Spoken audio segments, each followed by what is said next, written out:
Hello friends, आज मैं बताऊंगी कि अगर हमारा जो मटन फ्रिज में रखा रहता है तो उसको जल्दी डीफ्रॉस्ट कैसे किया जाए। ऐसे तो ज़्यादातर लोग माइक्रोवेव में कर लेते हैं, मेरे घर में माइक्रोवेव है, लेकिन मैं प्रेफर नहीं करती कि इसको माइक्रोवेव में करूं क्योंकि उसकी रंगत बहुत ज़्यादा ख़राब हो जाती है।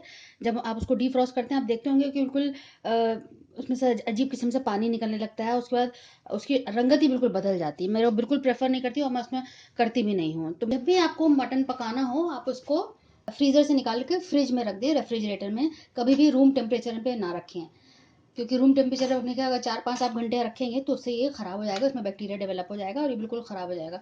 तो इस तरह से बिल्कुल ना करें, फ्रीज़र से निकाल के रेफ्रिजरेटर में रख दें और इस तरह से आप इसको थॉ कर सकते हैं। दूसरा तरीका ये है जो मैं आपको बताने जा रही हूँ। और सपोज़ आपने इसको फ्रीज़र से निकाल के रेफ्रिजरेटर में रख दिया है और आपका इरादा बदल गया कि आपको अचानक से कहीं जाना पड़ रहा है, आपको नहीं बनाना है, आपका इरादा बदल गया है, तो आप इसको वापस दोबारा फ्रीज़र में रख सकते हैं। लेकिन अगर आपने इसको फ्रीज़र से निकाल के रूम टेम्परेचर पे रखा हुआ है या आपने इसको पानी में डाल के थॉ कर लिया है या माइक्रोवेव में इसको थॉ कर लिया है, इसको डीफ्रॉस्ट कर लिया है, तो आप इसको वापस फ्रीज़र में मत रखिए, बिल्कुल ख़राब हो जाएगा। ये बिल्कुल सही तरीका नहीं है और सेहत के लिए बिल्कुल भी अच्छा नहीं है।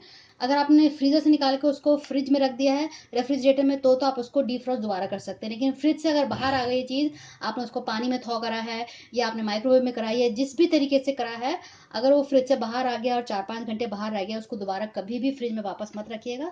वो बिल्कुल सेहत के लिए अच्छी चीज़ नहीं है, बिल्कुल ख़राब हो जाएगा।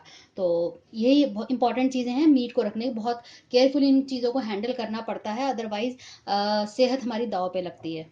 तो सबसे अच्छा तरीका तो ये है कि आप उसको फ्रीज़र से निकाल के रेफ्रिजरेटर में रख दें। बेस्ट तरीका तो ये है, अगर आप प्लानिंग से चलेंगे तो बेस्ट तरीका है। उसके बाद अगर उसके बावजूद भी अगर आपको अचानक से बनाना पड़ रहा है तो आप उसको निकालें।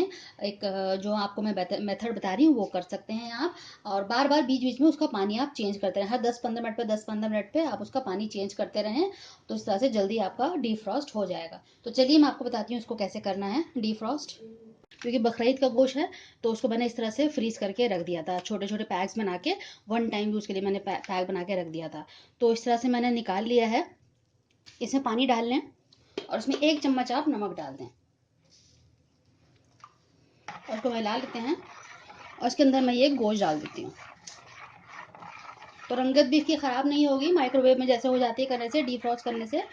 और ये साइंटिफिकली भी ठीक नहीं है कि एकदम से बिल्कुल बर्फ़ जमा हुआ गोश्त एकदम से उसको हम हीट दे दें, तो उसकी जो रेशे हैं वो अंदर से ख़राब होने लगते हैं। तो बेहतर यही होगा कि आप उसको 3-4 घंटे पहले से ही बाहर निकाल के रख दें फ्रीज़र से। और रात में अगर आपको सुबह में पकाना है तो आप रात में ही उसको फ्रीज़र से निकाल के बीच वाले शेल्फ में रख दें। और दूसरा तरीका ये है जो मैं आपको बता रही हूँ कि आप नमक डाल दें उसमें। तो इस तरह से हम इसको भिगो देंगे।